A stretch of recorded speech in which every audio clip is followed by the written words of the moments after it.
Hello, Germana. In honor of Emily Dickinson spending her entire life in her parents' house, I thought I'd try to shoot my Emily Dickinson video in my childhood playroom.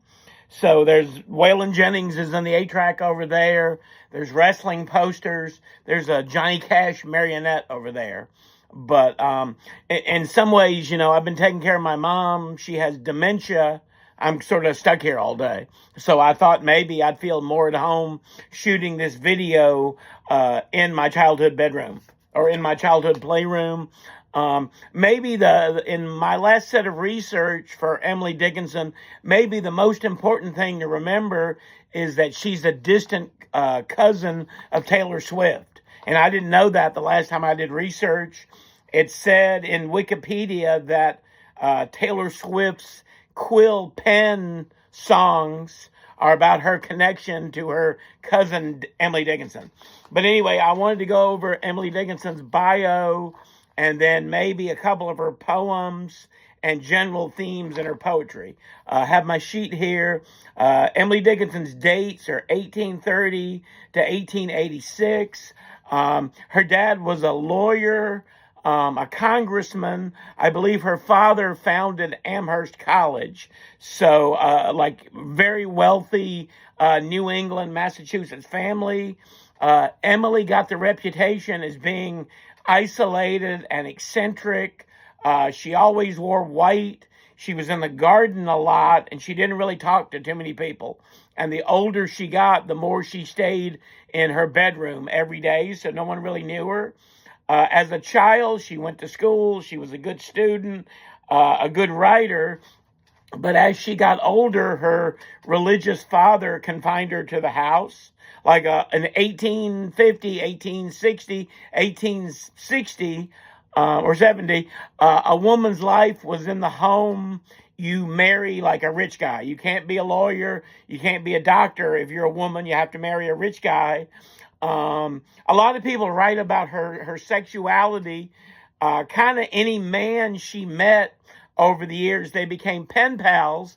The same thing is true with any woman she met. They became pen pals. And she would kind of write love poetry to anyone, not everyone, but many people she met, she wrote love poetry.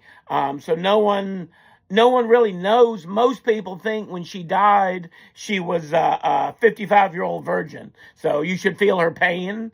But she did a lot of flirtatious letter writing.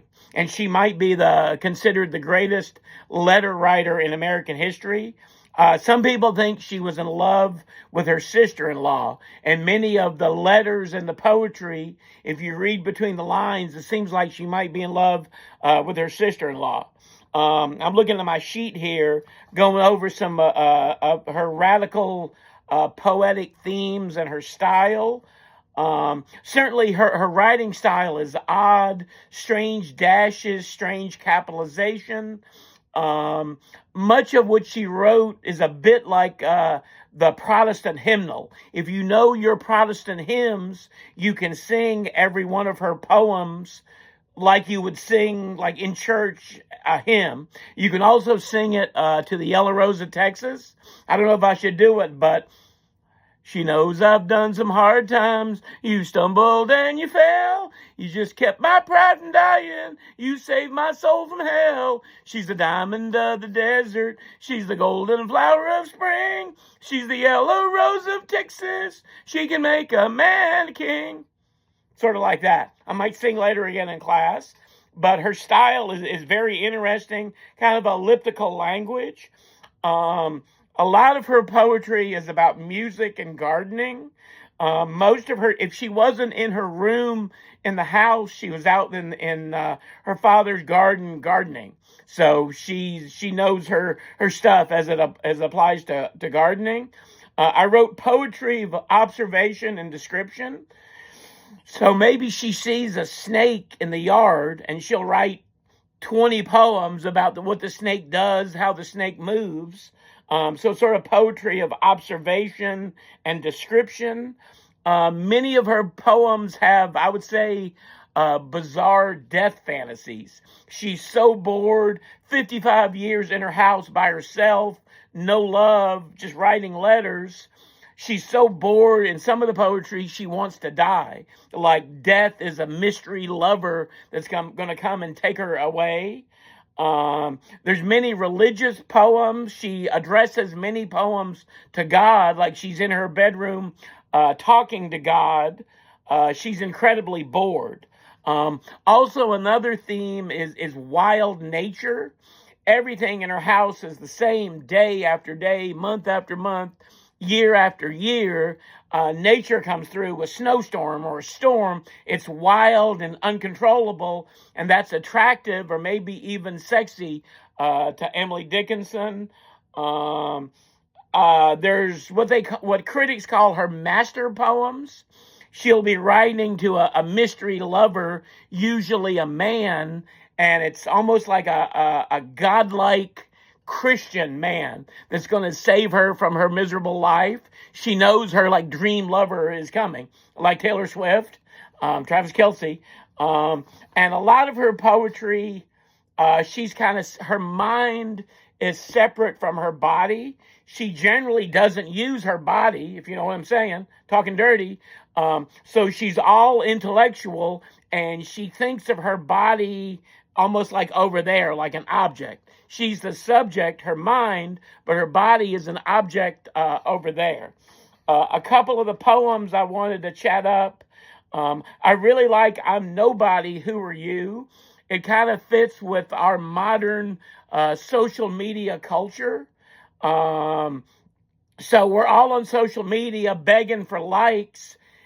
Maybe she secretly wants that, but in the poem, it's kind of flashy and trashy, and you're begging for attention, and she doesn't like that, but double secretly, she wants that attention. So I think when we get to that section, we'll certainly talk about social media, nature of fame. You brag and croak your identity. So every picture you put on social media, if you go to Arby's and take a picture of your food, put it on social media, you're croaking like a frog in a bog.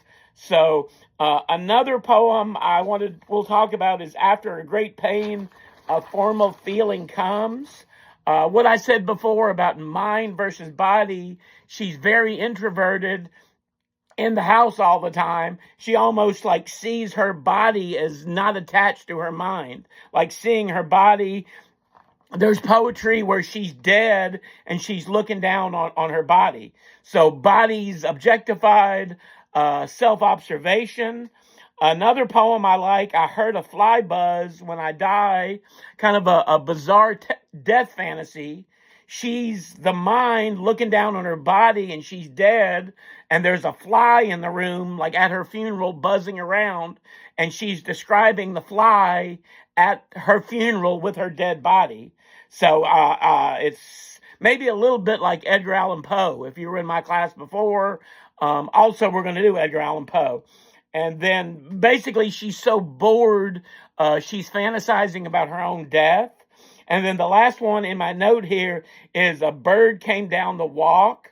I wrote the wildness of nature, keen observation, and descriptions. So maybe she's in her room looking out the window. There's a bird, and she writes everything the bird does. Like, it's quite interesting. Maybe it's almost like a painting, the way she describes the bird.